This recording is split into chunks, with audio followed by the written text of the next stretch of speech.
प्रणाम सर। प्रणाम सभी को। जी हाँ, स्टार्ट कर देना।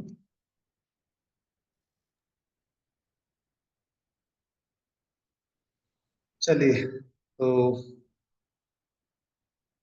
आज की कक्षा को प्रारंभ करते हैं। इसके पहले भगवत स्मरण पूर्वक भगवान पतंजलि को नमन करें।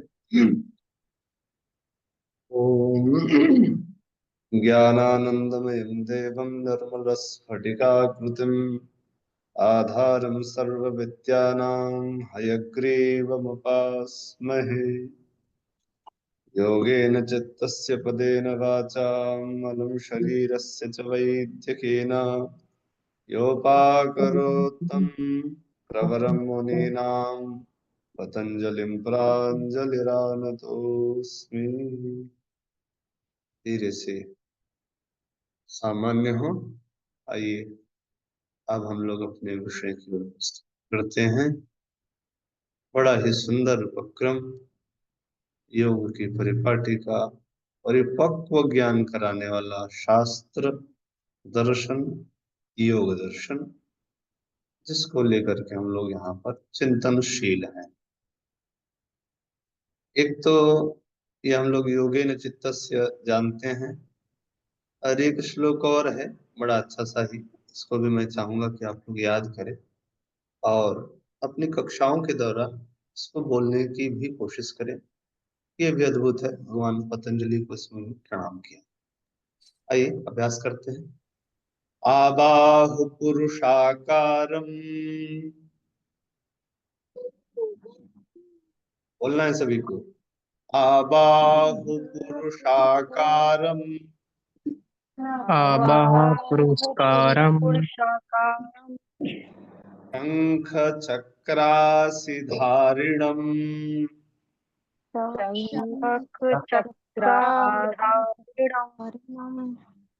सहस्र शिरसं श्वेतम सहस्रशिरस्सं सहितं प्रणमामि पतंजलिम। प्रणमामि पतञ्जलिं प्रणमामि पतंजलिम। प्रणमामि पतञ्जलिं। देखिए, प्रणाम है और इसमें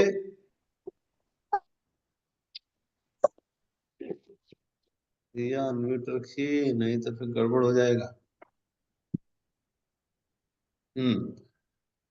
प्रणमामि, हम लोग प्रणाम आसन करते हैं, सभी को प्रणाम करते हैं, पहली बार मिलते हैं, आप लोगों को भी मेरा प्रणाम। तो इसमें आमि विभक्ति जुड़ गई है। संस्कृत में 3 पुरुष होते हैं, जैसा कि इंग्लिश में भी हम लोग पढ़ते हैं, फर्स्ट सेकंड थर्ड। संस्कृत और इंग्लिश वाले में बस थोड़ा सा अंतर है कि ऊपर वाला नीचे आ जाता है, नीचे वाला ऊपर आ जाता है। अर्थात जो इंग्लिश का फर्स्ट फॉर्म है वो हमारे यहाँ थर्ड फॉर्म होता है, और जो थर्ड फॉर्म है वो हमारे यहाँ फर्स्ट फॉर्म है। बाकी सब सेम है। तो पुरुष, प्रथम पुरुष, जो फर्स्ट फॉर्म इंग्लिश का नहीं बोलेंगे, थर्ड फॉर्म जो इंग्लिश का है, आई थर्ड फॉर्म हो गया।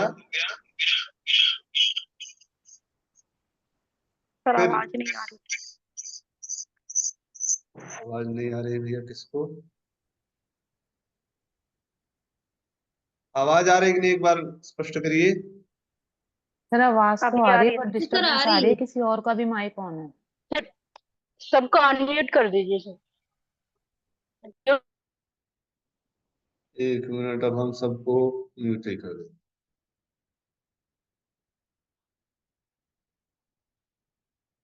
देखिए, आप लोग बड़े स्कॉलर हैं।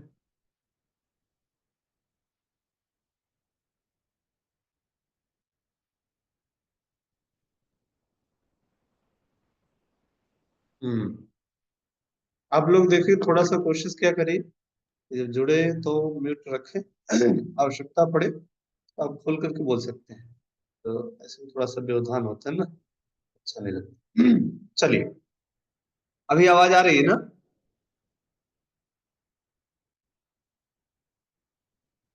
ओके, पीपीटी शो हो रहा है?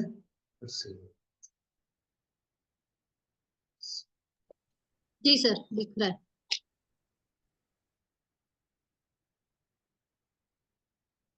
तो यहाँ आया है प्रणमामि।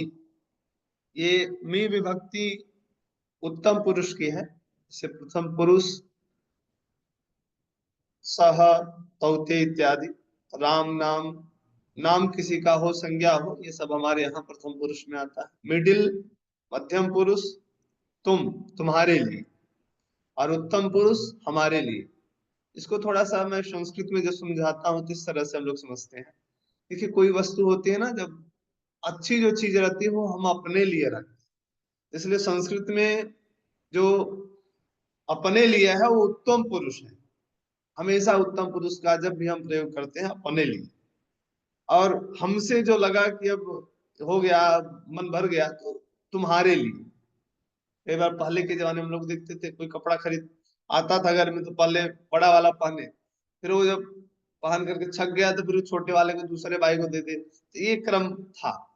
फिर वो भी जब थक जाएगा, हो गया अब हम भी नहीं पहनेंगे, तो तीसरे को ले जा करके गरीबों को कहीं ऐसी जगह पे दे देते थे। तो ये जो क्रम है, इसी क्रम से हमारे यहाँ ये विभक्ति को यदि आप समझे तो उत्तम पुरुष अपने लिए है, अहम, इसका जो है कर्ता अहम है, मैं। और मध्यम पुरुष त्वम, तुम्हारे लिए। और हमसे तुमसे जो बच जाए वो सब प्रथम पुरुष में आता है। ऐसा करके यहाँ पे जो प्रणमामि है ये उत्तम पुरुष का है। कई जगह कहीं भी मी आए तो समझ लीजिए आप ये उत्तम पुरुष है, ये हमारी बात चल रही है। तो अहम प्रणमामि पतंजलिम, ऐसा हमने इसका अन्वय किया। क्या अर्थ हुआ?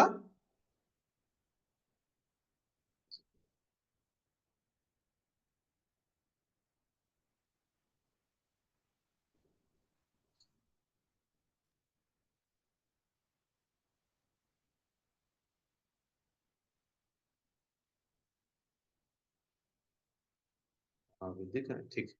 चलिए, तो हम अन्वय करते समय इसका अर्थ कैसे करेंगे?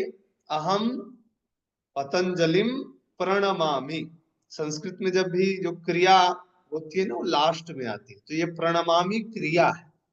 ठीक है, तो अहम मतलब मैं, पतंजलिम पतंजलि ऋषि को, प्रणमामि प्रणाम करता हूं, इतना अर्थ हुआ। अब हमने बताया था कोई भी श्लोक का अर्थ करते समय हम किसी को भी वैसे भी सामान्य रीति से किसी का अभिवादन करते हैं, प्रणाम करते हैं, तो उसमें कुछ न कुछ श्रेष्ठता होनी चाहिए ना। हम ऐसे ही लंजू पंजू सबको तो प्रणाम करते नहीं हम लोग। किसी को भी यदि हम प्रणाम करते हैं तो उसके अंदर कुछ न कुछ श्रेष्ठता होती है। तो यहाँ पे हम पतंजलि जी को प्रणाम, क्या इनकी विशेषता है? तो ऊपर की पंक्ति में कहते हैं आबाहु पुरुषाकारम, ये पहली पंक्ति है। आबाहु, बाहु मतलब भुजाएं होती, आजान बाहु, भगवान रामचंद्र की भी बड़ी लंबे भुजाएं होती थी। ये जिसकी लंबी हाथ भुजाएं होती है ना, वो बड़ा अच्छा, ये शुभ लक्षण माना जाता है। तो भगवान महर्षि पतंजलि की जो भुजाएं हैं वो आबाहु पुरुषाकार, बड़ी लंबी लंबी है, भयानक बड़े लंबे विशाल पुरुष की तरह। और शंख चक्र असिधारिणम, शंख मतलब हम सभी जानते हैं जो भगवान विष्णु का एक प्रिय, उनके हाथ में हमेशा प्राय हम लोग देखने को हम लोगों को मिलता है।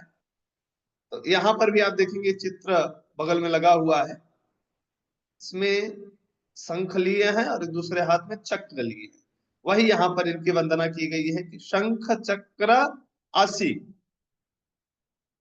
तुम असि धारिणम। असि मतलब खड्ग भी होता है, यहाँ पे असि तुम्हारे लिए ऐसा आया है।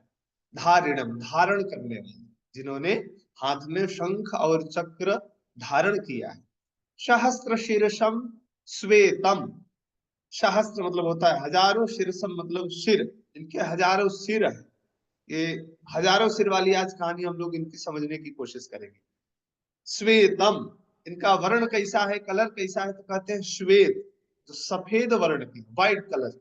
ऐसे महर्षि पतंजलि को हम प्रणाम करते हैं, ऐसा इसका सामान्य भावार्थ। इसको भी हम लोगों को याद करना चाहिए। ये विदेश वाले ये सब बोलते हैं, आप सुन करके आपको आश्चर्य होगा कि विदेश वालों के बहुत श्लोक याद है।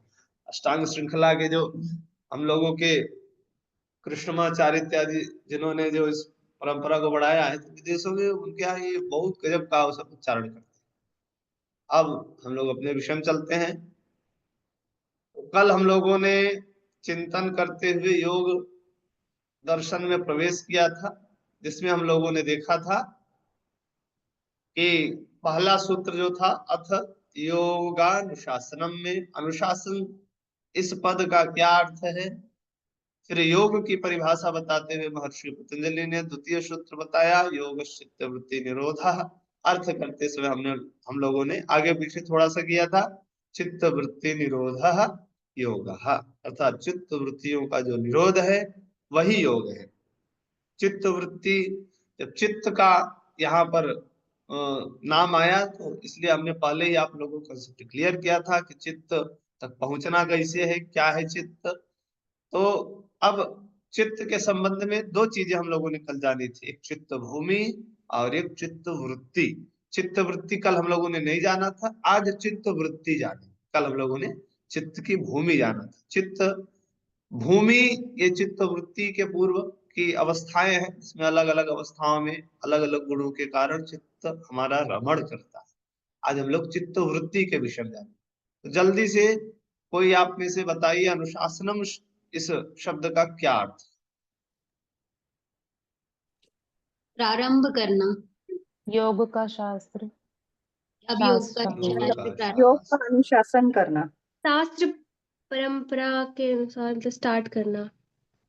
हाँ, बहुत सुंदर। प्राय सभी लोग सही है, पहले जिन्होंने बोला है वो गड़बड़ की है। पहले जो बोले हैं प्रारंभ करना, ये इसका अर्थ नहीं है। अर्थ का यहाँ अर्थ है प्रारंभ करना। और अर्थ का एक दूसरा भी अर्थ हमने बताया था, वो क्या है। अब अब नहीं नहीं, अब आरंभ वो सब एक ही है। सर मंगलाचरण। अब मंगलाचरण। हाँ, प्रारंभ मंगलाचरण। मंगलाचरण। अब देखिए, एक उदाहरण हम देते हैं।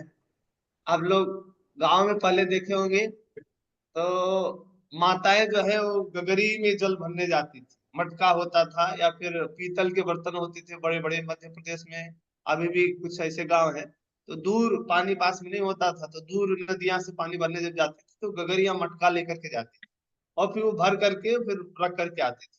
तो हमारे यहाँ एक दृष्टांत दिया गया है कि आप कहीं यात्रा करने जा रहे हैं, कहीं लंबी यात्रा प्रारंभ कर रहे हैं, या फिर कुछ अच्छा शुभ काम करने जा रहे हैं, तो उस समय आपको कलश में भरा हुआ जल दिख जाए ना, तो बड़ा शुभ होता है। ये शुभता के कुछ प्रतीक माने जाते हैं। एकाएक शंख की ध्वनि सुनाई देने लग जाए, शंख भेरी भेरी बजने लग जाए, नगाड़े, ये शुभ के प्रतीक थे। कोई प्रसन्न मुद्रा में आपको दिख जाए, तो ये सब माना जाता था कि आपका कार्य शुभ होगा, आप जो भी कार्य करने जा रहे हैं। तो अब देखिए, कोई व्यक्ति जा रहा है, अब उसी मार्ग से उसने अपनी यात्रा प्रारंभ किया, उधर से माता कोई अपना मटका जल भर करके ला रही थी। जल भरा हुआ मटका देख करके वो व्यक्ति बड़ा प्रसन्न हुआ और मन ही मन बड़ा आनंदित होगा, आज मंगलाचरण हो गया। देखिए, अब जा रहे हैं तो ये कितना अच्छा शुभ हो गया, शगुन हो गया। अब बताइए आप, वो माता जो जल लेके जा रही है, वो शगुन के लिए लेके जा रही है क्या? तुम्हारा मंगल हो इसके लिए वो जल भर कर इतनी दूर से ला रही है क्या? नहीं, उसका उद्देश्य वो नहीं है। परंतु यदि दिख गया तो भी वो मंगल का पर्याय माना जाता है।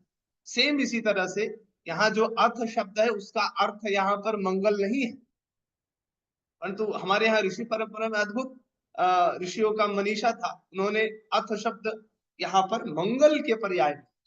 वैसे ही यहाँ जो अर्थ शब्द है, ओंकारश्चार्थ शब्दश्च द्वावेतौ मंगल स्मृत, ऐसा करके श्रुति में आता है कि ये ओंकार, अर्थ, च, ये कई शब्द है जो मंगल के पर्याय है। ये कहीं भी यदि याद में आ जाए तो हम मंगलाचरण ऐसा जानना चाहिए।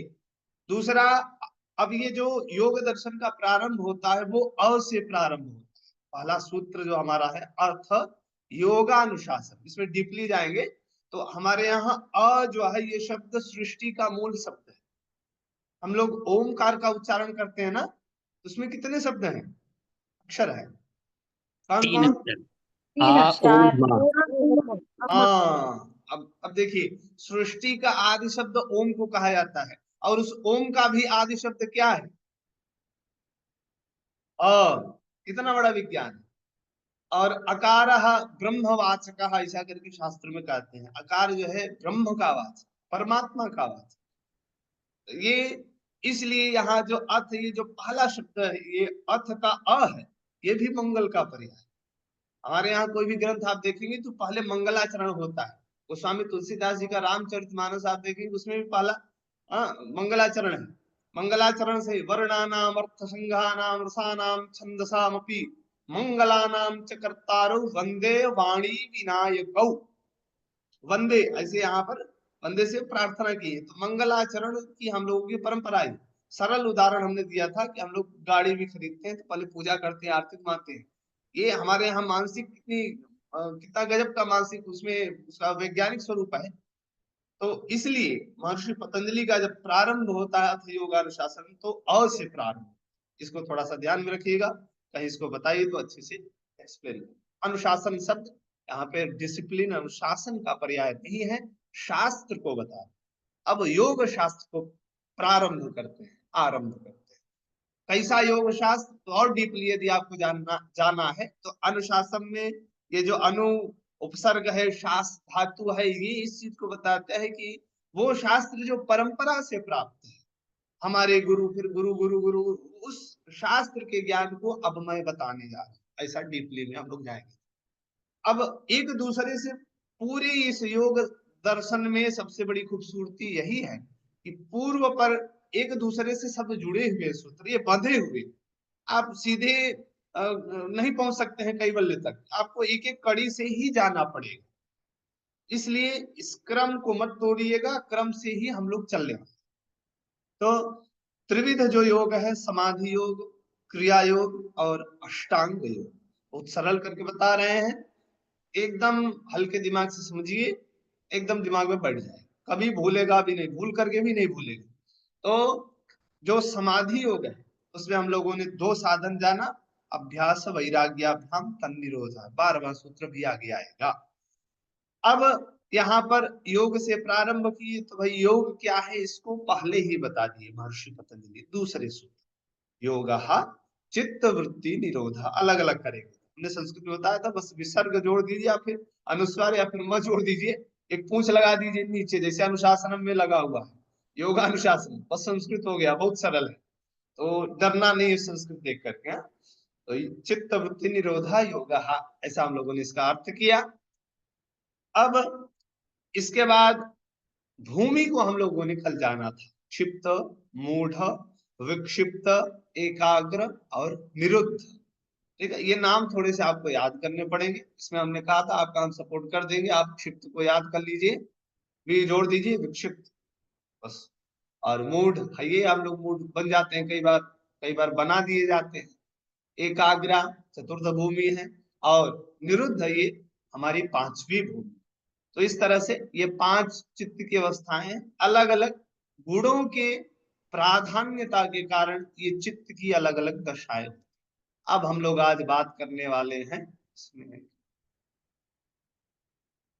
ये चित्त की भूमियां हो गई। तो क्रमशः ये नीचे सबसे जाएंगे तो क्षिप्त रहती है, फिर मूढ़, फिर विक्षिप्त। हालांकि इसमें चिंतन की दृष्टि से मूढ़ सबसे पहले होनी चाहिए, परंतु ये इसके पीछे भी कुछ न कुछ रहस्य होगा। तो देखिए हम लोग कभी कभी बड़े अच्छे भाव आते हैं, कभी कभी बिगड़ भी जाते हैं, तो इसलिए ऊपर नीचे तरंगे होती रहती, इसलिए शायद इसे आगे पीछे किए हो।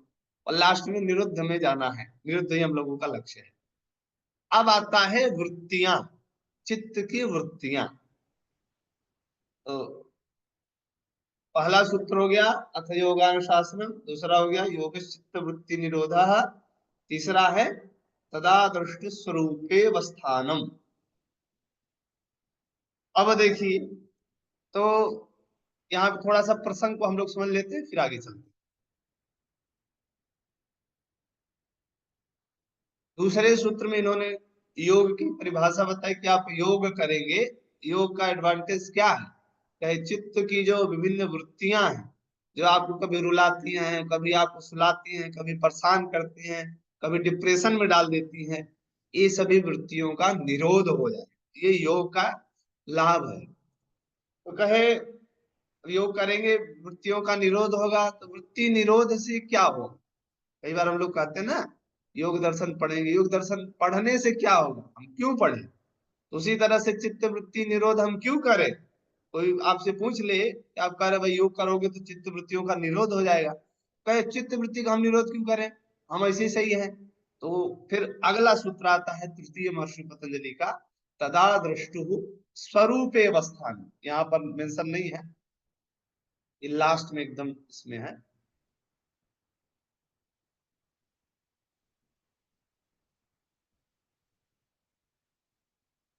तो इसको बाद में देखते हैं। और कोशिश करिए सूत्र आप लोगों को याद रहे तो मजा आएगा बहुत ज्यादा, नहीं तो थोड़ी बात ऊपर ऊपर चलिए। ये तीसरा सूत्र है, तदा द्रष्टु स्वरूपे, अलग अलग करेंगे तो अवस्थान, एक साथ बोलेंगे तो अ गायब हो जाएगा, खंडाकार ए में ही थोड़ा सा खींच देंगे, स्वरूपे अवस्थान। ठीक है, एक बार फिर से देखिए, तदा द्रष्टु स्वरूपे अवस्थानम। बोलिए एक बार कोई, या सब लोग बोलिए। तदा तदा दृष्टु स्वरूपे अवस्थानम्। स्वरूपे अवस्थानम्।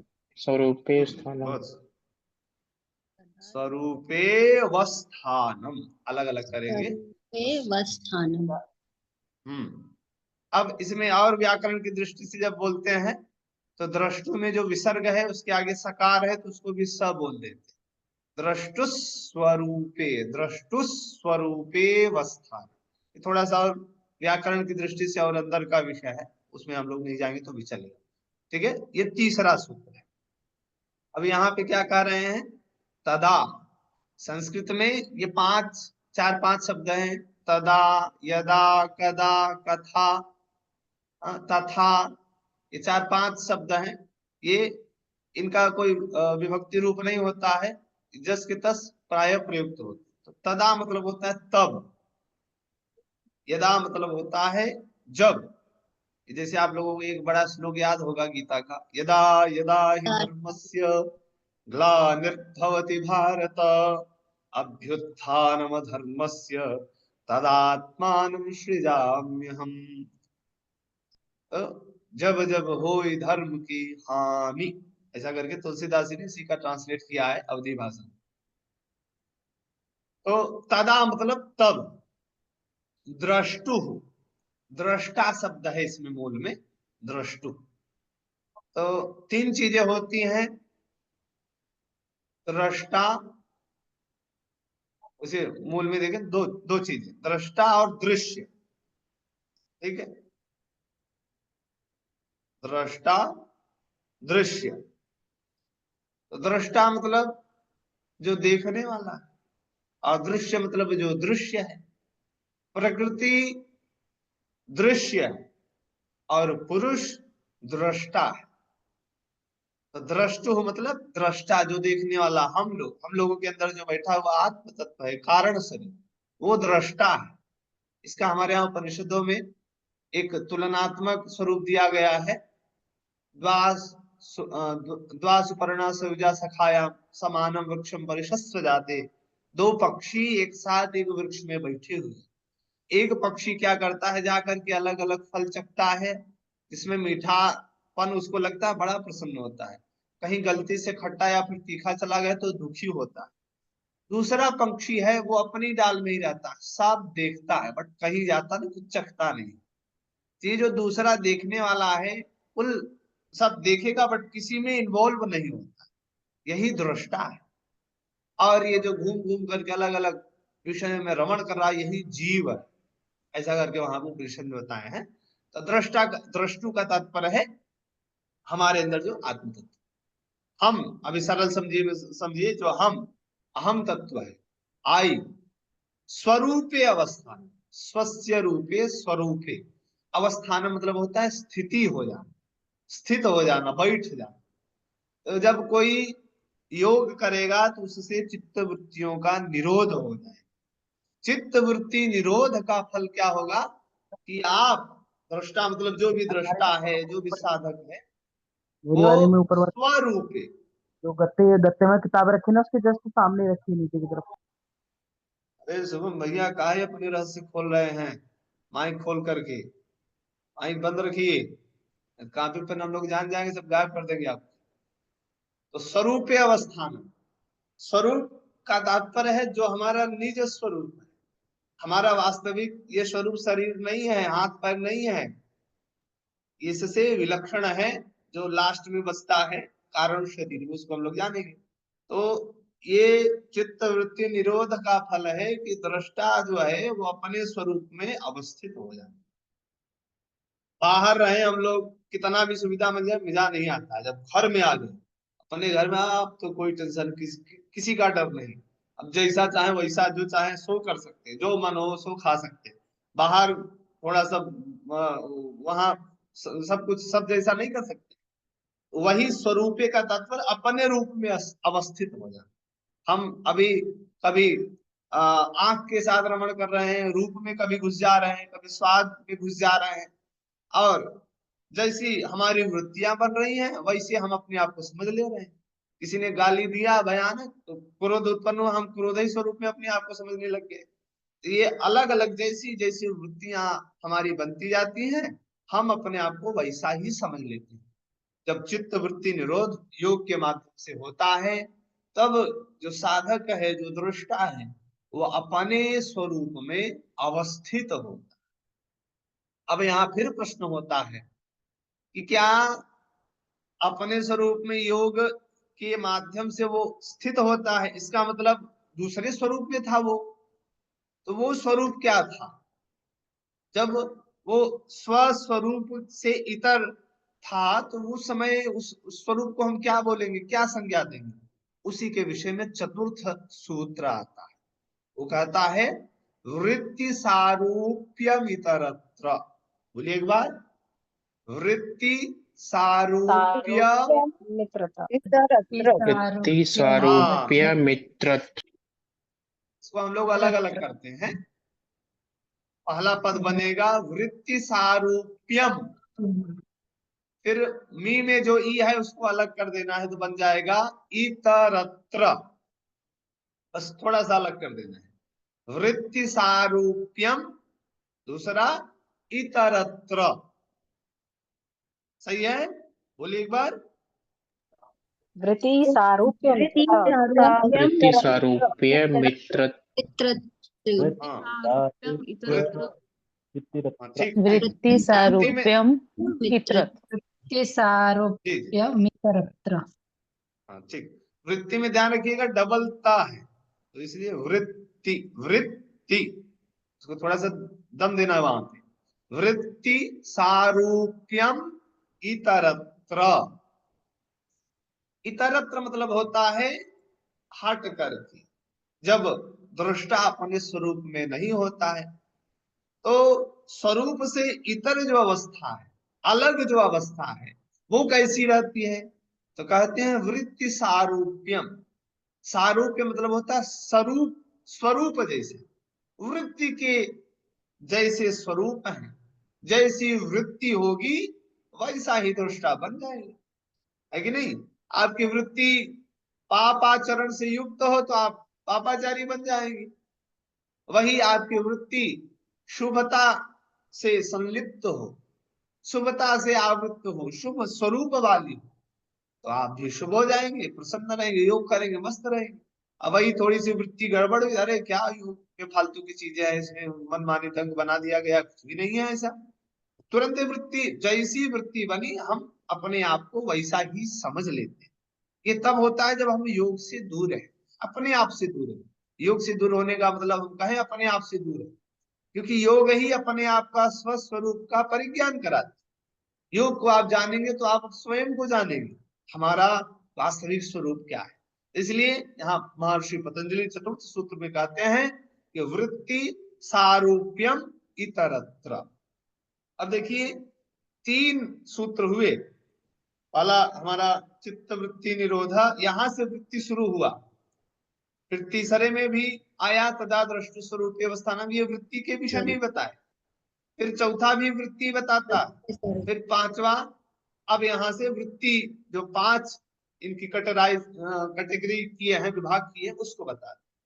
कल हम लोगों ने देखा था भूमि, चित्त की भूमि अवस्थाएं, फिर चित्त को ही समझाने के लिए वृत्ति शब्द उसमें आए, तो वृत्ति को अब महर्षि पतंजलि क्रमशः बता रहे, एक दूसरे से सब जुड़ा हुआ। पहले तो बताए आप योग करेंगे चित्त वृत्ति निरोध होगा। जिसने कहा चित्त वृत्ति निरोध का क्या लाभ है, हम क्यों करें चित्त वृत्ति को अपने निरोध, तो कहे भैया तुम चित्त वृत्ति निरोध करोगे तो अपने रूप में अवस्थित हो जाओगे, तुम दुख सुख से परे हो जाओगे, तुम्हें एक नित्य आनंद की प्राप्ति हो जाएगी। ये थोड़ा सा लड्डू खाए तो जीभ हमें जब तक रहा तब तक बड़ा मजा दिया, जैसे अंदर गया एकदम खट्टा मीठा एकदम स्वाद ही बिगड़ गया, और उससे कहीं गलती से वो बाहर आ जाए, अंदर जाकर के बाहर आए तो उसका क्या स्वरूप बन जाता है। हाँ, फिर मल एक परिवर्तन, जो गतिशीलता है नित्य प्रति परिवर्तित हो रही है। तो कहे अब ऐसा लड्डू हम खिलाएंगे योग वाला जो कभी तुमको खट्टास का अनुभूति नहीं कराएगा, हमेशा एकदम मिठास वाली अनुभूति कराएगा, वो योग है। तो वृत्ति सारूप्यम इतरत्र, जब हमारा चित्त अपने अवस्थित स्वरूप में अवस्थित नहीं होता है तब हमारी जैसी वृत्ति होती है वैसा हम अपने आप को समझ लेते हैं, वस्तुतः यह हमारा निज स्वरूप नहीं है। अब कहे भैया वृत्ति स्वरूप जैसा बन जाता है तो ये वृत्ति का कुछ लिमिटेशन है, कितनी वृत्तियां हैं। कल हमने बताया था कि जैसे समुद्र में एक आप कुछ संघर्षण उत्पन्न करी, एक तरंग उत्पन्न होगी, वो हजारों तरंगों को उत्पन्न करती है। सेम इसी तरह से हमारे चित्त में हजारों वृत्तियां बनती है, इनका कोई लिमिटेशन नहीं है कि इतनी है। परंतु महर्षि पतंजलि बड़ा दिमाग लगाए, इन्होंने कहा इनको दो विभाग से हम 5 कैटेगरी में रखें, ठीक है। इसलिए अगला सूत्र आता है, 5वां सूत्र 5 वृत्ति के विषय में बताता है। कितनी अच्छी बात है, 5वां सूत्र 5 वृत्तियों के विषय में बताता है। इसलिए वो कहते हैं वृत्तयः पंचतयः। कितनी वृत्तियां हैं आपसे कोई पूछे तो कहिए हजारों हैं, कहे फिर भी महर्षि पतंजलि के अनुसार कितनी है तो कहिए 5 प्रकार। 5 वृत्तियां जो है उनमें भी 2 विभाग है। ये पांचों वृत्तियां 2 तरीके से, क्लिष्टाः अक्लिष्टाः, क्लिष्ट और अक्लिष्ट भेद से वृत्तयः पंचतयः। हम लोग जब अर्थ करेंगे तो इसको आगे पीछे करना है थोड़ा सा। वृत्तयः क्लिष्टा अक्लिष्टाः पंचतयः, अर्थात वृत्तियां क्लिष्ट और अक्लिष्ट भेद से पंचतयः मीन्स 5 टाइप 5 प्रकार की होती है। अब यहाँ पर थोड़ा सा हम लोग वृत्ति समझ लिए, पंचतयः मतलब भी समझ लिए 5 प्रकार। क्लिष्ट और अक्लिष्ट ये थोड़ा सा क्लिष्ट शब्द लग रहा है, क्लिष्ट शब्द हमने बोला ना, क्लिष्ट मतलब थोड़ा सा जो कष्ट देने वाला, कष्ट से क्लिष्ट बना, ठीक है। और यहाँ 2 है, एक क्लिष्ट है और एक अक्लिष्ट है। अक हमने अके विषम कल बताया था, किसी को याद है? विलोम। विलोम, बहुत सुंदर, उल्टा समझना है। नए तत्पुरुष समास होता है जहां अ लग गया। तो क्लिष्टा मतलब जो क्लेश देने वाली है, कष्ट देने वाली, और अक्लिष्टा मतलब जो क्लेश नहीं देने वाली, अर्थात क्या देने वाली है, सुख देने वाली। ऐसी इस भेद से ये हमारी वृत्तियां 5 प्रकार की। कौन कौन 5 हैं तो आगे नाम भी गिना दिए, 6वें सूत्र क्रम से चल रहा है एकदम पूरा। प्रमाण, विपर्यय, विकल्प, निद्रा, स्मृतयः, ये 5 वृत्तियां हैं, अंगुली में गिन लीजिए। प्रमाण, विपर्यय, विकल्प, निद्रा, स्मृतयः। अब देखिए इसमें से बहुत सारी आप जानते हैं, निद्रा तो सभी जानते हैं, है कि नहीं, उसको याद करने की जरूरत है नहीं। स्मृति भी हम लोग जानते हैं, स्मृति है आपके पास, स्मृति जानते तभी तो निद्रा आपको याद है, ठीक है। तो निद्रा स्मृति ये 2 हो गई। प्रमाण हम लोग लगाते रहते हैं, भाई ये ऐसा है, वो ऐसा है, यहाँ पे ऐसा हुआ, इसका मतलब ये ऐसा हुआ, ये प्रमाण में। और विपर्यय मतलब उल्टा समझ लेना, ये विपर्यय है। विकल्प सबके जीवन में आता है। आप 12वीं पास करेंगे तो आपको इंजीनियर के क्षेत्र में जाना है, डॉक्टर बनना है, ये विकल्प यहाँ से शुरू हो जाता है। आप योगी बनिए या भोगी बनिए तो विकल्प आपके सामने, तो ये विकल्प, ये भी ये करना, ये नहीं करना, ऐसा। तो ये 5 हुई पूरी, पहला प्रमाण, दूसरा विपर्यय, तीसरा विकल्प, चौथा निद्रा, और 5वीं वृत्ति है स्मृति। ये 5 वृत्तियां कई कष्ट देने वाली होती हैं, कई सुख देने वाली। अब इसको थोड़ा सा समझिएगा। क्लिष्टा अक्लिष्टा ये जो पद इसके साथ लगा हुआ है, इसका तात्पर्य क्या है? अब प्रमाण वृत्ति आगे हम लोग देखेंगे। प्रत्यक्ष, अनुमान और आगम, ये 3 प्रमाण हैं। ये जब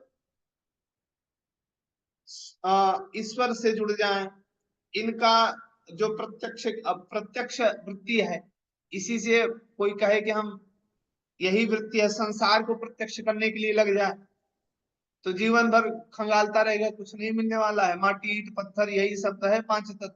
इससे आगे तुम क्या निकाल पाओगे भैया इसमें से? कोई जो है बालू को लेकर के खूब मत है, कहे जैसे हम दूध से मक्खन निकालते हैं, वैसे हम आज बालू से मक्खन निकालें, संभव है क्या? और रात दिन आप जीवन भर मत्ते रही भैया, कुछ नहीं निकलने वाला उसमें से। सेम इसी तरह से ये संसार है, इससे हम मत करके सुख आनंद की प्राप्ति चाहते हैं, संभव ही नहीं। तो इसलिए अब ये प्रत्यक्ष वृत्ति है। अब यही प्रत्यक्ष वृत्ति एक व्यक्ति ने, वही बालू वाली किस्सा हो गई, उसने बालू से घी निकालने की सोच लिया, और एक ही व्यक्ति ने सोचा कि ईश्वर ईश्वर ईश्वर लोग कहते रहते हैं, हम ईश्वर का प्रत्यक्षीकरण करेंगे। ईश्वर कैसे मिलेगा, क्या साधन है, योग का हम प्रत्यक्ष करेंगे। अब इस वृत्ति में वो लग गया। तो अब जो बालू में घी निकालने वाला है, जीवन भर निकालता रहेगा। शुरू में तो थोड़ा बहुत कहीं से कुछ उसमें से पानी वानी निकला, घर्षण के बाद थोड़ा सा तो उसको बढ़ाना, अरे इसमें से तो निकलने वाला भैया, अब और कुछ से लग गया, परंतु आप सोचिए कभी नहीं निकलने वाला। और ये जो वृत्ति हो जाएगी उसको क्लेश देगी, जैसे जैसे बढ़ता जाएगा उसको कष्ट ही होगा। शुरू में तो नहीं होगा, बट वो धीरे धीरे वो लास्ट में उसको कष्ट ही देगा। और यही दूसरी जो वृत्ति हमारी प्रत्यक्ष वृत्ति है, ये यदि ईश्वर की तरफ लगी तो धीरे धीरे उसका आनंद उत्साह बढ़ेगा, और वो अपने आप को संपूर्णता की ओर धीरे धीरे बढ़ाते हुए बहुत आनंदित होगा। तो ये उसको अक्लिष्टता की अनुभूति होगी। यही वृत्तियां इसी तरह से सब में घटती, विपर्य में भी, सब में ये क्लिष्ट और अक्लिष्ट हैं, बस इनका डाइवर्जन हम किधर कर रहे हैं उसी के अनुसार ये आपको फल देने वाली है। इस तरह से 5 कैटेगरी में इनको रखा गया। अब हम लोग अपने विषय में आते हैं, सूत्र में आ गए थे।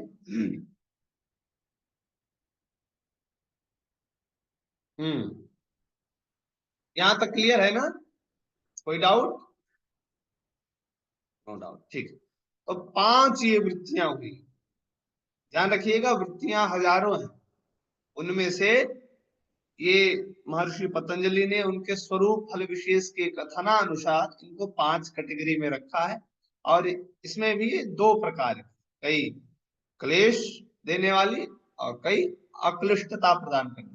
निद्रा वृत्ति जैसी, अब एक एक को हम लोग जानेंगे, ज्यादा डीपली भी नहीं जाना है, ज्यादा बाहर बाहर भी नहीं काम करना है। प्रमाण विपर्य विकल्प निद्रा स्मृतयः, ये हमारा जो है हो गया। प्रमाण वृत्ति अभी आगे आने वाली है। विपर्य हमने बताया उल्टा, मिथ्या ज्ञानम तद्रूप प्रतिष्ठम, आगे सूत्र आएगा। विपर्य को समझे रहिए, उल्टा समझ ले। कोई व्यक्ति बहुत बड़ा जो है ईमानदार था, उसको हम चोर समझ बैठे, यही विपर्य बुद्धि। अथवा चोर को हम ईमानदार समझ लें, ये भी विपर्य बुद्धि है। तीसरा है विकल्प, ये करें कि ना करें, जो संकल्प विकल्प बनता रहता है। चौथा है निद्रा, निद्रा तो हम सभी जानते हैं। अब ये निद्रा वृत्ति भी देखिए क्लिष्ट अक्लिष्ट के भेद से है।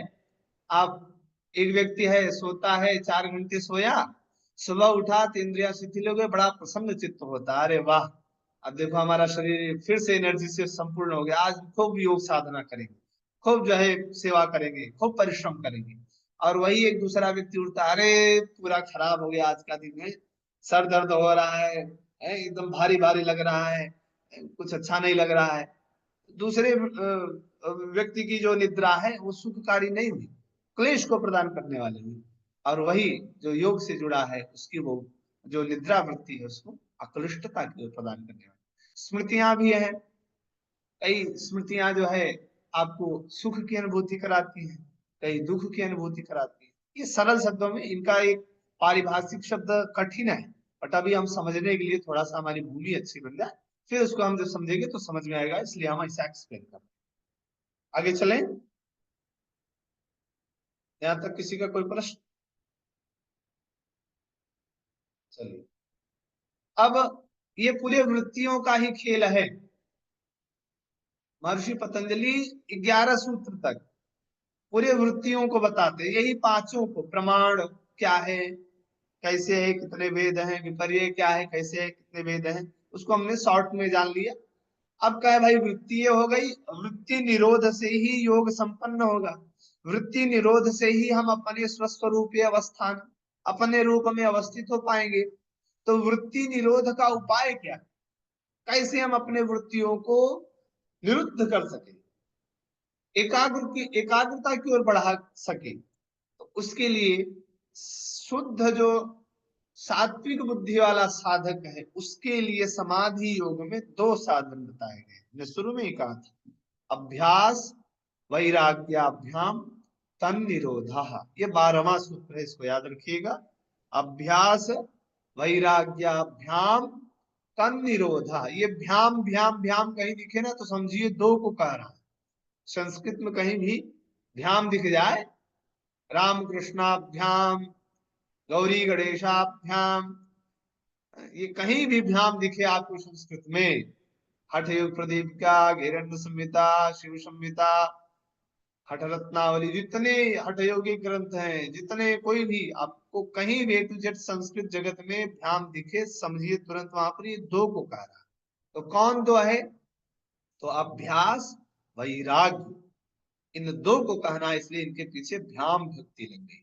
तो बन गया अभ्यास वैराग्याभ्याम, ठीक है, अभ्यास और वैराग्य, तन निरोधा, तत् निरोधा, तन निरोधा। निरोध हम लोगों ने शुरू से पढ़ रहे हैं, योग चित्त वृत्ति निरोधा, वही वाला निरोध यहाँ भी है, तन और जुड़ गया तत्। तो तत् 1 मिनट,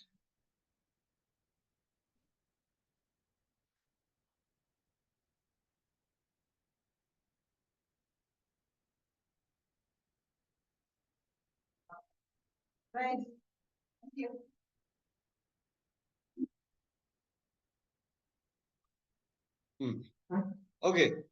सो तन निरोधा, तत् से लेना यहाँ पे वृत्ति, वृत्ति का निरोध, अर्थात वृत्ति निरोध के उपायभूत 2 यहाँ पर साधन है। कौन कौन, अभ्यास और वैराग्य, इन्हीं 2 पर हमारा पूरा ये समाधि योग मूल रूप से टिका हुआ है। हालांकि केवल यही बस नहीं है, और कई साधनाएं बताएंगे बड़ी सरल सरल, उनके माध्यम से भी हम अपने चित्त को निरुद्ध कर सकते। तो ये सूत्र आपको याद रखना है, और समाधि योग का यही मूल है।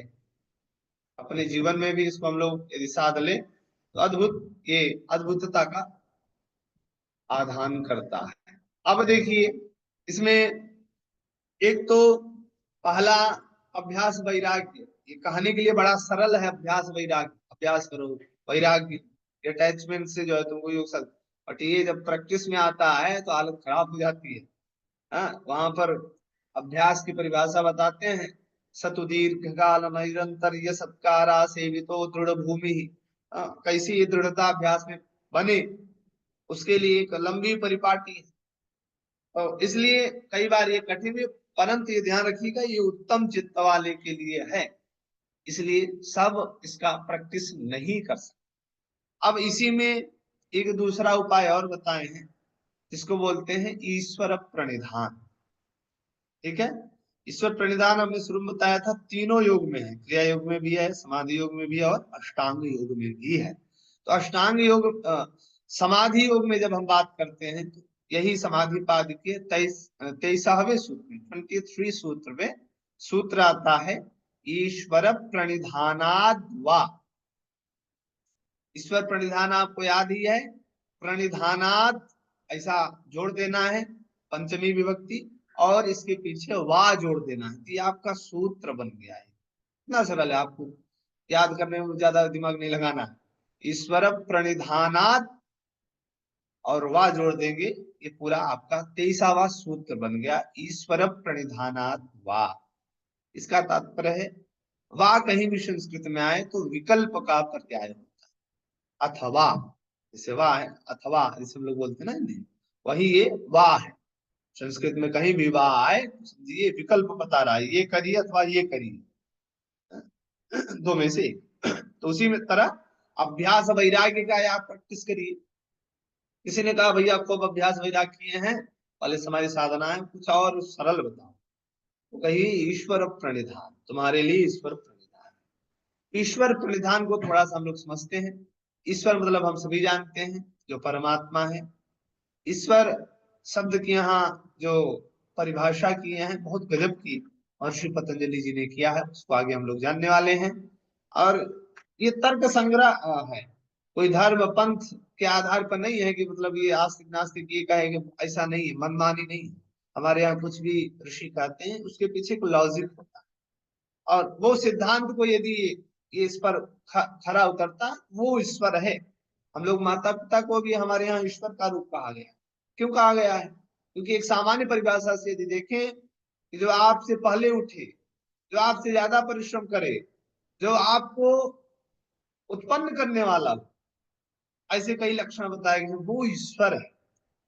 ऐसा इस तरह से सृष्टि की संरचना जो करता है, जो हमसे पहले सब कुछ देख रहा है, हम तो हमारे लिमिटेशन है, यही तक देख सकते हैं, इतना ही जान सकते हैं, जो अनलिमिटेड है हर एक चीज, वो ईश्वर। यहाँ पर थोड़ा सा इन्होंने अलग परिभाषा किया, क्लेश कर्म विपाक आशय ही अपरामृष्ट पुरुष विशेष ईश्वर, ऐसा करके सूत्र में बताते हैं।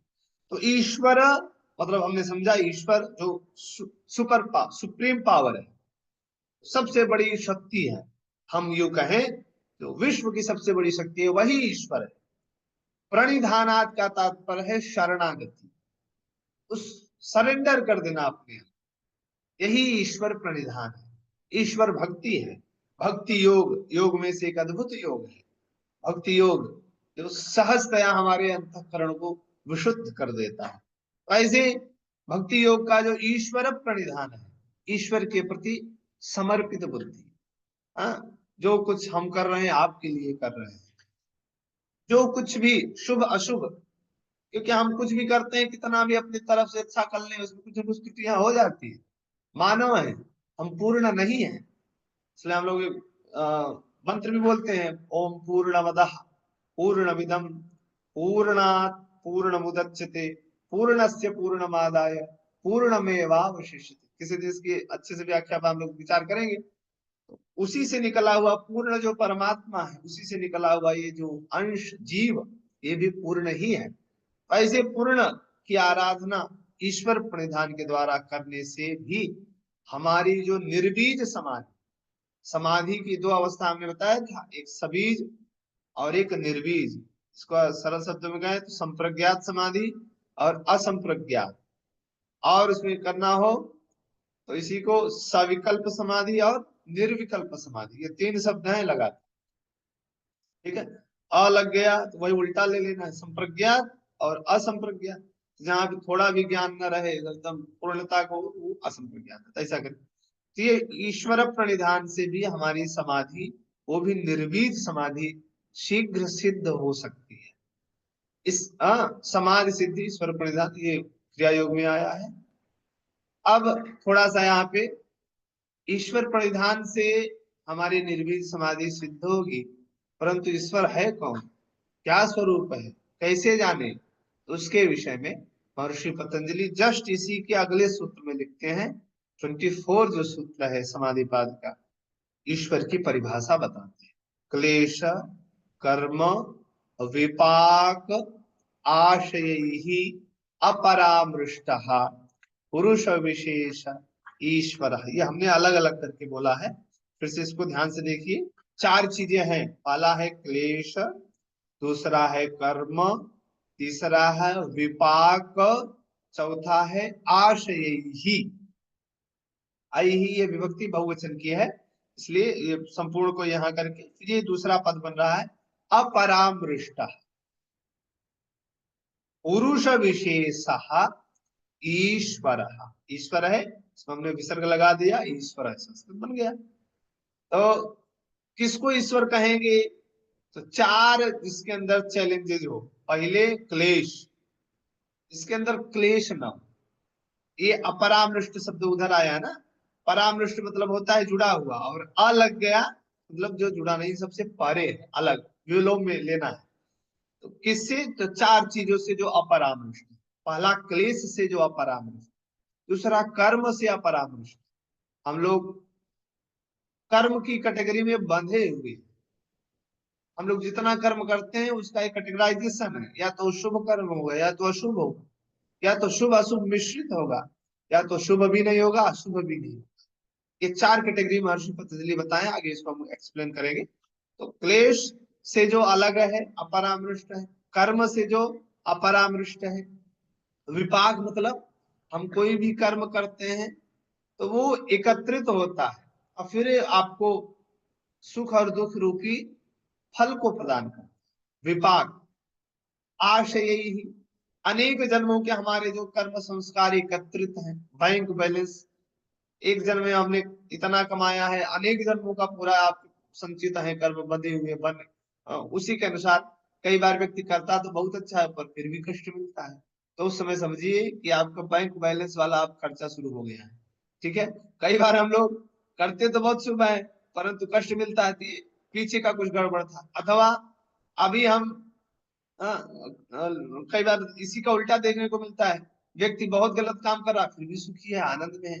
इसका मतलब वहां पे इसका उल्टा समझिए, उसने अपना बैंक बैलेंस पहले से बना रखा है, अभी उसको इसमें आगे उसका फिर कष्ट आने वाला ही है। तो इस तरह से आशय, ये चार चीजें हैं। क्लेश, सबसे पहला क्लेश मतलब समझे जो कष्ट को प्रदान करते हैं। 5 क्लेश हैं, अभी आगे आएंगे क्रिया योग। ठीक, क्लेश पहला हुआ कर्म, कर्म से ध्यान रखिएगा जो भी हम लोग कर्म करते हैं ये 4 प्रकार के हैं महर्षि पतंजलि के अनुसार। तीसरा विपाक, विपाक मतलब जो भी हमने कर्म किया वो एकत्रित होकर के जिसमें उसी का नाम विपाक है। और आशय ही मतलब जितने जन्मों का, एक पूरे जन्मों का उसमें एकत्रित हुआ जो स्वरूप है बैंक बैलेंस है, उसी को आशय। इनसे जो अपरामृष्ट, जो क्लेश से भी किस उसका लेना देना नहीं है, कर्म से भी उसका कोई लेना देना नहीं है, और विपाक तो है ही नहीं है, कर्म ही नहीं तो विपाक कहां से आएगा, और आशय बैंक बैलेंस तो उसका कोई है ही नहीं। अपरामृष्ट है, इन सबसे जो अपरामृष्ट है, रहित है। पुरुष विशेष, जो पुरुष विशेष है, पुरुष का तात्पर्य आप मेल फीमेल वाला नहीं समझना है। योग दर्शन में, सांख्य दर्शन में कहीं भी पुरुष शब्द आए तो वहां पर समझना है आत्मा, सुप्रीम पावर, सॉल। तो पुरुष विशेष, जो पुरुष विशेष है ईश्वर, वही ईश्वर है। यहाँ पर महर्षि पतंजलि किसी का नाम नहीं लेते, राम कृष्ण विष्णु ये सब उसी के स्वरूप है अलग अलग। यहाँ पर जो विशुद्ध ब्रह्म है, विशुद्ध परमात्म तत्व है, उसके विषय में बताते हैं। आप भी ये विशुद्धावस्था को प्राप्त कर सकते हैं। योगी योग का अभ्यास करते हुए योगेश्वर बन सकता है, योगीश्वर बन सकता है। ये यात्रा पूरी जो है वहां तक की, तो इसलिए यहाँ पर ईश्वर शब्द की ऐसी व्याख्या की गई। समझ में आया ये ईश्वर का स्वरूप? कोई एक आप में से इसको थोड़ा सा एक्सप्लेन करिए, और सूत्र भी पहले बोलिए, पहले सूत्र बोलिए। क्लेश कर्म विपाक आशय प्रामृष्टः पुरुष विशेषः ईश्वरः। फिर से बोलिए। क्लेश कर्म विपाक आशय कलेश नहीं है, एक मिनट पहले भी आप गड़बड़ कर दे रहे हैं। कलेश नहीं है, आधा का है क्लेश, क्लेश। ठीक है, क्लेश। उच्चारण में बहुत ध्यान देना है कि लोग बहुत गड़बड़ करते हैं। आप लोग इस तरह जुड़े हुए तो एकदम डर करके नहीं, यहाँ पे भागना है, डट करके बोलना है। ठीक है, क्लेश। ठीक है, फिर उसके बाद क्लेश कर्म विपाक आशय प्रामृष्टः पुरुष विशेषः ईश्वरः। शुद्ध है। और कोई बोलिए। क्लेश कर्म विपाक आशय परामृष्टः पुरुष विशेष ईश्वरः। आपका भी गड़बड़ है। या तो देखिए हमने 2 रीति बताई, या तो आप पूरा सेपरेट करके बोलिए या फिर अलग अलग करके बोलिए, तो संधि विच्छेद वो समझ में आना चाहिए। ठीक है, फिर उसी के अनुसार हमें अर्थ भी करना है ना, नहीं तो फिर समस्या हो जाएगी। इसलिए अलग अलग करके बोलिए। क्लेश कर्म विपाक, विपाक हलंत नहीं बोलना है, विपाक। फिर क में जो आ है उसको हमने निकाल दिया तो ये स्वतंत्र हो गया। आशा यही ही, ये जो रा है इसमें से विसर्ग निकलेगा।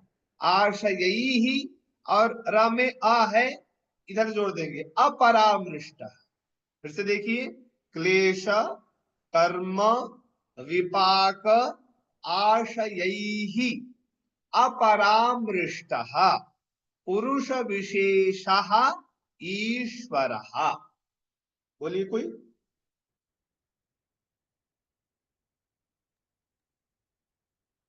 क्लेश कर्म विपाक आकाशय्य आकाशय्य अपराम आशयैहि, गड़बड़ हो रहा है, ध्यान से देखिए उसमें।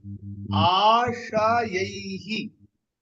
आशय्य हम्म, अपरामृष्ट पुरुष हाँ, विशेष ईश्वरः। बहुत सुंदर, सही है। नेक्स्ट। क्लेश कर्म विपाकाशैः अपरामृष्ट ईश्वरः नहीं अपरामृष्ट पुरुष विशेष ईश्वरः। सही है, थोड़ा सा और अभ्यास करिए। और कोई। क्लेश कर्म विपाक आशये अस- राम पुरुष विशेष ईश्वर। सही है, थोड़ा सा और अभ्यास करिए। ठीक है, चलिए तो आज यही तक हम लोग रखते हैं। डरिए मत, डर करके भागेंगे तो सब गड़बड़ हो जाएगा, जीवन पर भागते रह जाएंगे और एक सूत्र शुद्ध बोलना नहीं आएगा। हम लिखित आपको दे सकते हैं कि इस समय जितने भी करोड़ों की संख्या में योग हैं, आप 10-20 को भी हमारे सामने नहीं ला सकते जो शुद्ध शुद्ध उच्चारण कर सकते, इतनी विडम्बना। उसका अर्थ करना तो बहुत दूर की बात है, उसको बोलने नहीं आ रहा है सही से। क्यों? क्योंकि वही इसकी वाली आवाज नहीं, कल पढ़ लेंगे, कल नहीं, ऐसे करके वो जीवन भर नहीं आता है। इसलिए अभी एक बार संघर्ष कर लेंगे, बहुत सरल है, थोड़ा सा उसको अपनी बुद्धि लगाइए, आ जाएगा। कमलेश जी, हरिओम, हाँ प्रणाम। अनम्यूट करिए मैम। हाँ प्रणाम।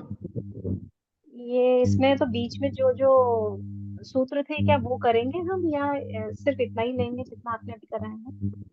करेंगे, उसको करेंगे। अभी हम 3 स्तर पे चल रहे हैं, जैसा कि हमने पहले बताया था, स्थूल सूक्ष्म कारण।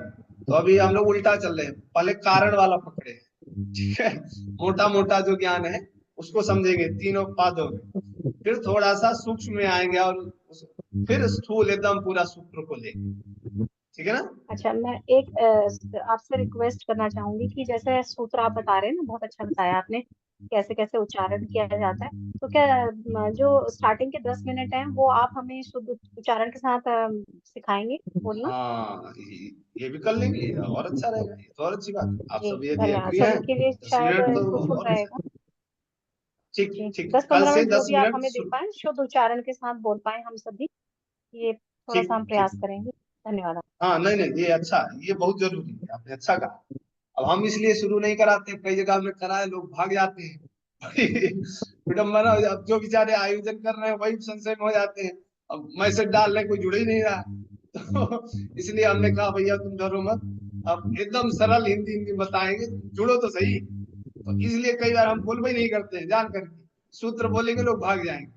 तो इसलिए अब आपने कहा है, आप सबकी इच्छा भी है और अच्छा प्रैक्टिस भी कर रहे हैं, बोल भी रहे हैं, हम कराएंगे।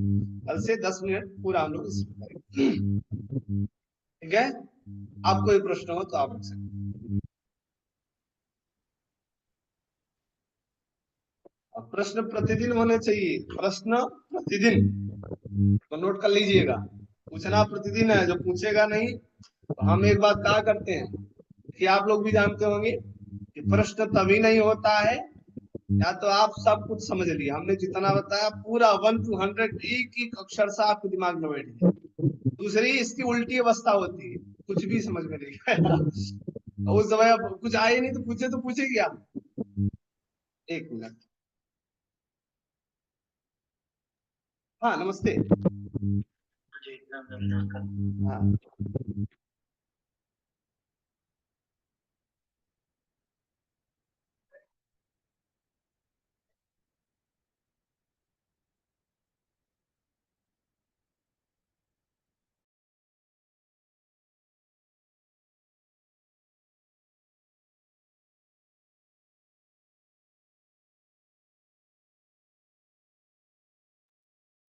आप सभी के पास योग सूत्र है क्या?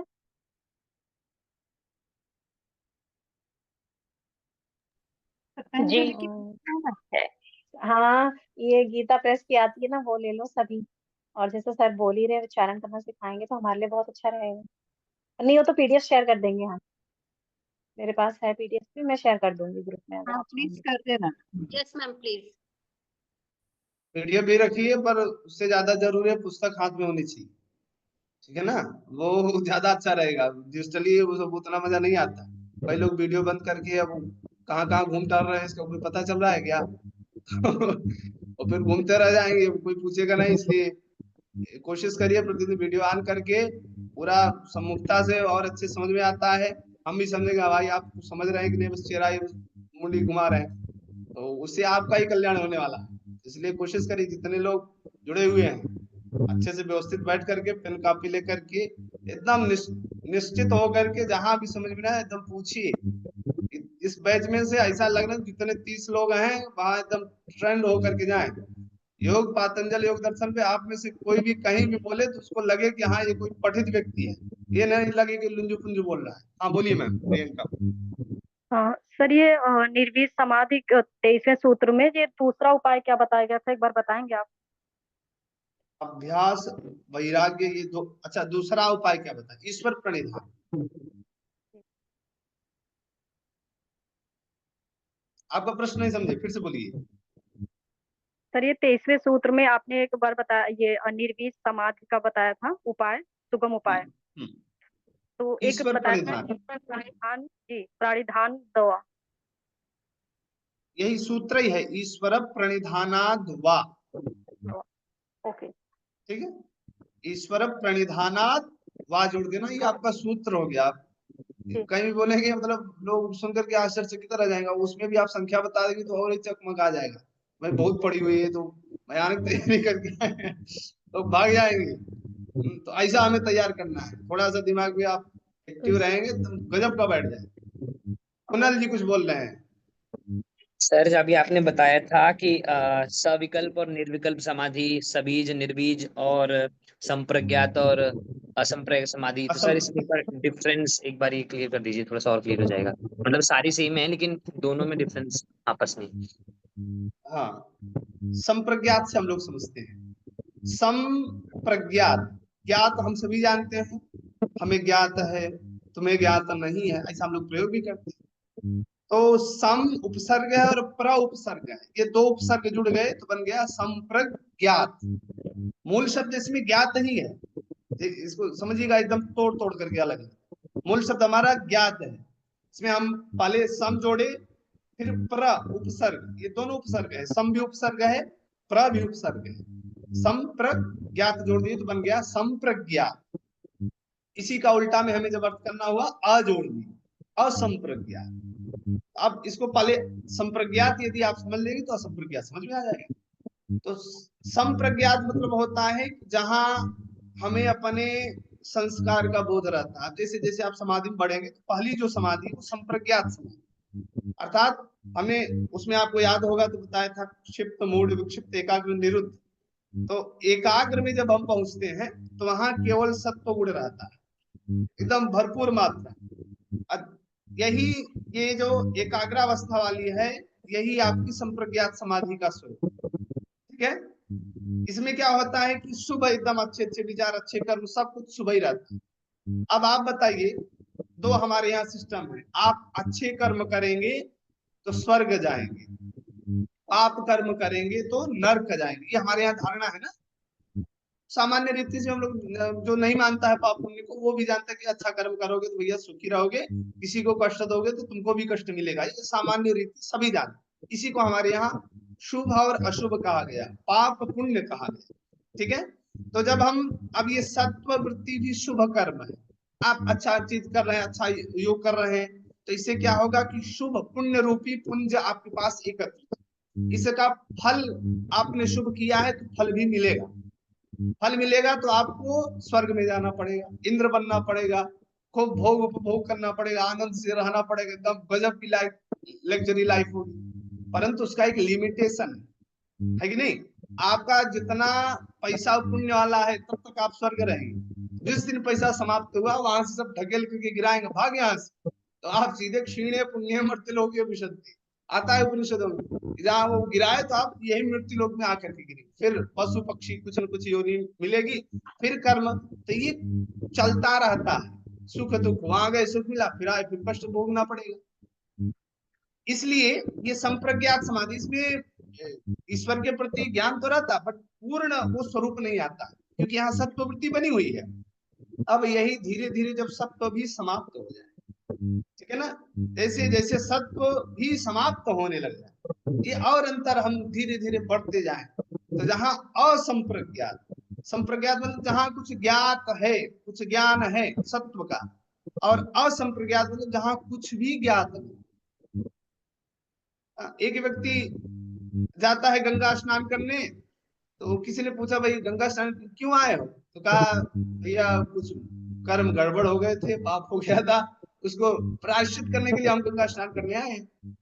वही एक दूसरा व्यक्ति गया, तुम क्यों स्नान करने आए भैया, तो उसने कहा एकदम प्रसन्न है, आनंद है, हमारे ईश्वर और उनको आनंद मिले, लोग सुखी हो, इस भावना से हम स्नान करने आए। तो उसका वहां कोई अपना स्वार्थ नहीं है, हमें पुण्य चाहिए इसलिए वो स्नान नहीं कर रहा है, अपितु समग्र संसार विश्व सुखी हो इसलिए। तो यही जो परोपकार वाली भावना है, यही जो है असंप्रज्ञात समाधि की ओर ले जाता है। इसी को हमारे यहाँ ईश्वर प्रणिधान, भाई हम अपने लिए नहीं ईश्वर के लिए कर रहे हैं, समर्पित बुद्धि कर। इससे आप, अब पहला स्टेज तो पहले तो यहाँ तक जाने के लिए तो आपको ये करना ही पड़ेगा, इसलिए पहली जो अवस्था आती है वो संप्रज्ञात समाधि की अवस्था होती है। इसमें और जब हम निष्काम भाव से धीरे धीरे अपने आप को बढ़ाते जाते हैं तो वही असंप्रज्ञात समाधि में परिणत। अब इसी में, इसी को देखिए दूसरे शब्दों में हम लोगों ने देखा सबीज समाधि, निर्बीज समाधि, है कि नहीं। तो सबीज का मतलब, बीज मतलब होता है हमारा जो संस्कार है सत्व गुण वो जुड़े रहते हैं जहां तक, और फिर एक ऐसी अवस्था आती है वो भी नष्ट हो जाए,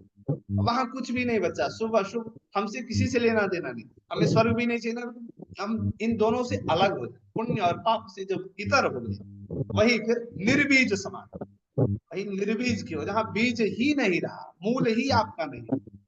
फिर एक तीसरा शब्द भी हम लोगों ने देखा था सविकल्प समाधि, निर्विकल्प समाधि, नहीं तो सविकल्प मतलब यहाँ विकल्पना बनी रहती है, यदि थोड़ा भी गड़बड़ हुआ तो फिर आप गिर जाएंगे, यहाँ विकल्प है कि नहीं। और यही जब विकल्प एकदम निर्विकल्प में बदल जाए, पहले संशय था कि ये भाई मास्टरी करें कि क्या करें, और एकदम किसी ने ऐसा मोटिवेशन आपको दे दिया कि तो भाई क्लियर हो गया यही करना है, एकदम दृढ़ निश्चय हो गया, तो यही आपका जो है निर्विकल्प है। आया समझ में।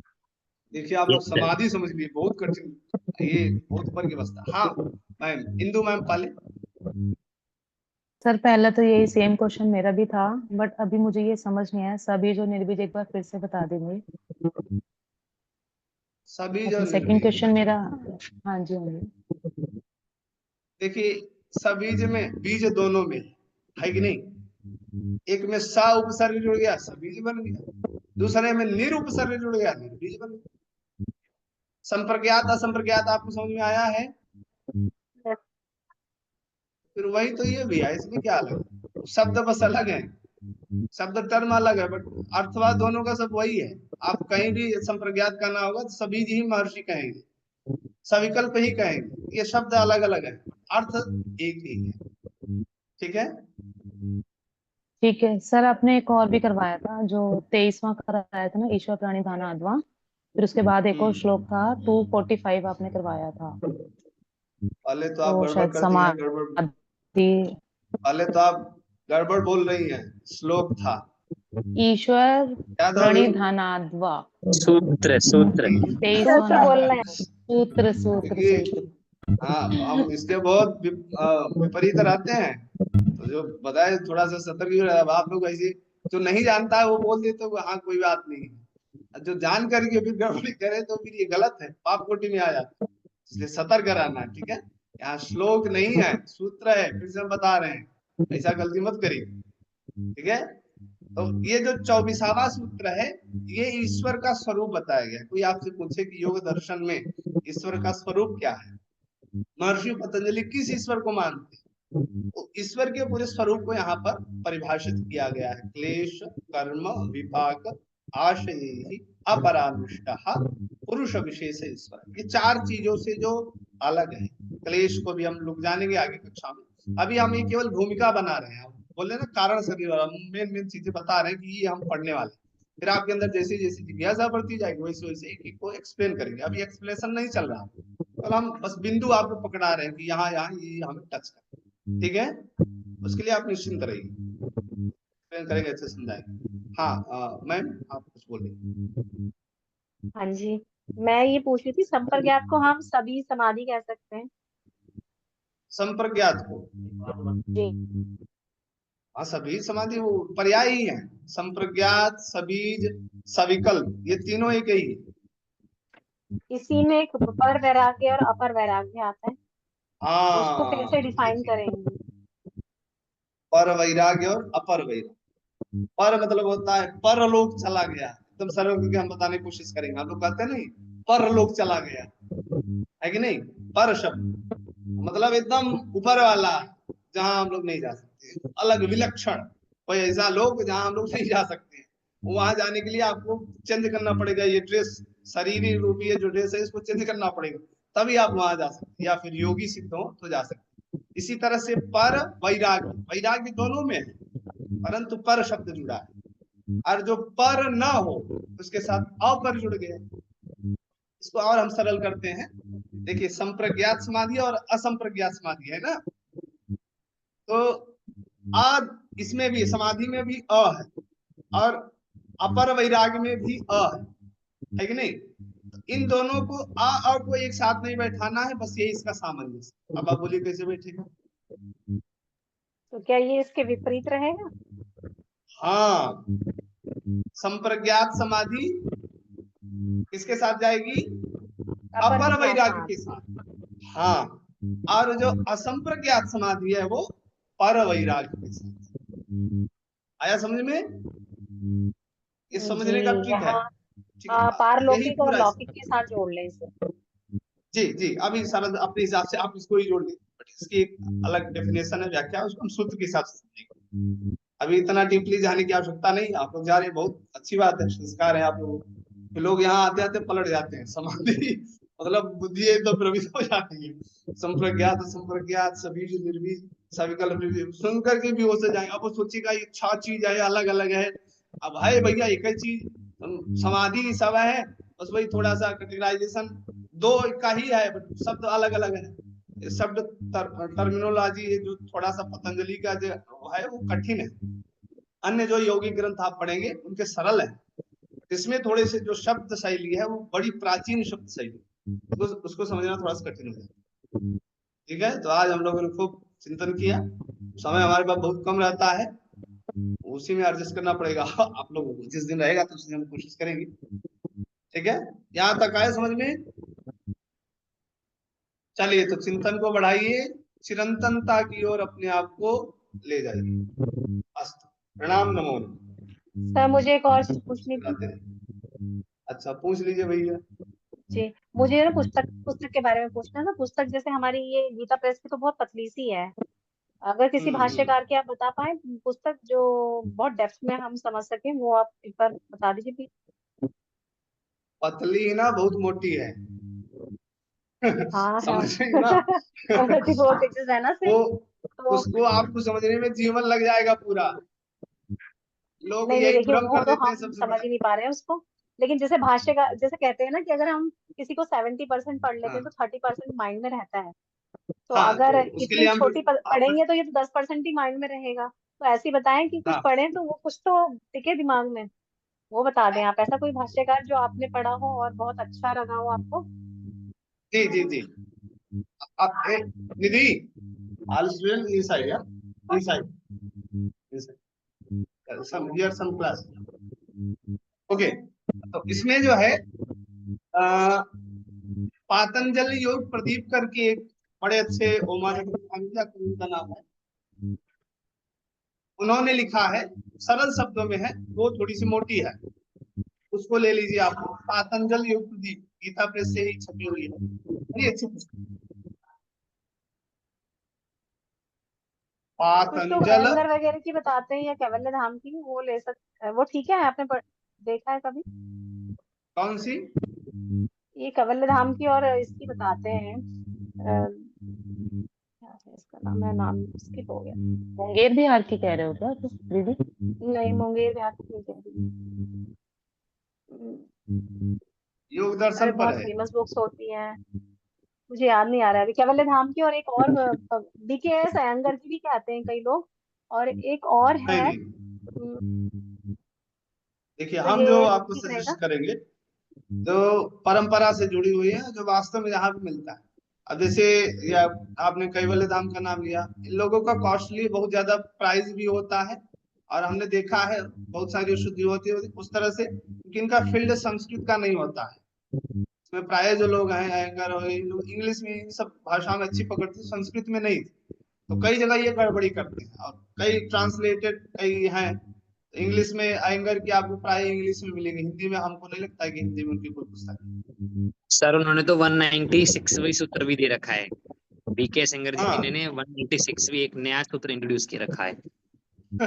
अब सोचिए, सबसे पुराना यदि कोई संस्थान है वो गीता प्रेस है, और उसमें लाखों करोड़ों की संख्या में बड़े बड़े विद्वान आज भी हैं, पहले भी उनके मनीषा पढ़ पढ़ के हम लोग, मतलब इतना गजब गजब का उन्होंने लिखा है चिंतन, तो उनकी अपेक्षा नहीं है। इसलिए हम लोगों को मूल का पढ़ना चाहिए, और वैसे देखना चाहिए सबको, आपको मौका मिले तो पढ़िए, कोई दिक्कत नहीं। परंतु ये चीजें जो है, हम तो कहेंगे केवल गीता की जो पतली वाली है वही आप समझ लीजिए सब कुछ आ गया है, क्योंकि उसी में जीवन लग जाए, लोग कहने के लिए कह देते हैं।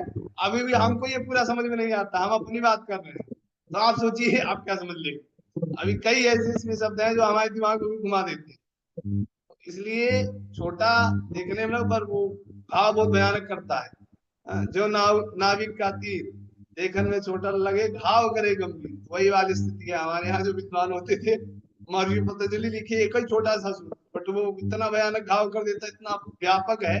तो सूत्र शैली समझना है तो ये अच्छे रहेंगे। ज्यादा शुरू में ये पुस्तक ले ले, पढ़ने की इच्छा हो, लालसा हो, आप पढ़ने वाले हो तो अवश्य पढ़ना चाहिए।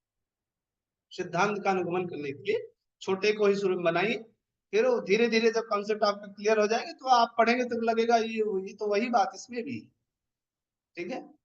लोनावाला का जहां तक हमने हठ योग प्रदीप का 2-3 ग्रंथ देखे हैं, बहुत शुद्धि है, उन्होंने संस्कृत के नाम पे अन्वय वगैरह कुछ थोड़ा सा बनाए हैं, बट कई जगह पे वो गड़बड़ भी, ठीक। अन्य की अपेक्षा सही है, जो अन्य आज गुंजू पुंजू कई बना रखे हैं मनमानी ढंग से जो व्याख्या, उनकी अपेक्षा सही है। इनका हैवी कॉस्ट बहुत ज्यादा होता है, प्राइस इनकी जो भी पुस्तकें हैं लंबी प्राइस होती है, ठीक है। इसलिए हम सजेस्ट करेंगे आप गीता प्रेस का पढ़िए, बहुत सारी है। और योगांक करके जो है, आप लोगों के यदि पढ़ने की इच्छुक है तो योगांक करके गीता की आती है, अलग अलग अंक प्रकाशित हैं गीता प्रेस से। उसमें से एक है योग का योगांक, मोटी सी है, 300-400 में, आज ज्यादा नहीं है, अब इतनी मोटी पुस्तक है गजब की। तो उसमें अद्भुत लेख हैं योग से संबंधित, पातंजल योग दर्शन को समझने के लिए उसमें कई लेख हैं, उसको आप लोगों को रखना चाहिए जो भी योग से जुड़े। ये दो पर्याप्त है, पातंजल योग प्रदीप और योगांग, ये तो पढ़ने में आपका जीवन लग जाएगा, 10 साल लग जाएगा इसको पूरा करने में। फिर उसके बाद वो पढ़ करके आप आएंगे कि छोटी वाली का चिंतन आपको फिर पूरा पूरा समझ में आ जाए, ठीक है। या फिर ये इसको पूरा कोड समझ नंबर के आप बताएंगे उसको आप इसका? जाएंगे जी। कोड नंबर इसका पता है आपको क्या, पतंजलि योग प्रदीप का? कोड नंबर हमें देखना पड़ेगा, याद हमने नहीं किया है, ठीक है। कल बता और अभी दीजिए। हमारी पुस्तक भारत में है तो ऑनलाइन निकाल करके हम देखेंगे, आपको भेजेंगे, ठीक है। ठीक है। आप कहीं गीता प्रेस की दुकान पे आप जाइए, बस इतना कह दीजिए आपको दे देंगे, पातंजल योग प्रदीप योगा, ये दो बहुत फेमस है। तो ये गीता प्रेस की दुकान यदि रही, अन्य दुकानों पर तो नहीं मिलेगी गीता, कई बार दूसरे भी रखते हैं जहां संस्कृत की पुस्तकें मिलती हैं, तो आपको मिल जाएगी, ठीक है। दीपिका मैम कुछ कह रही हैं आप?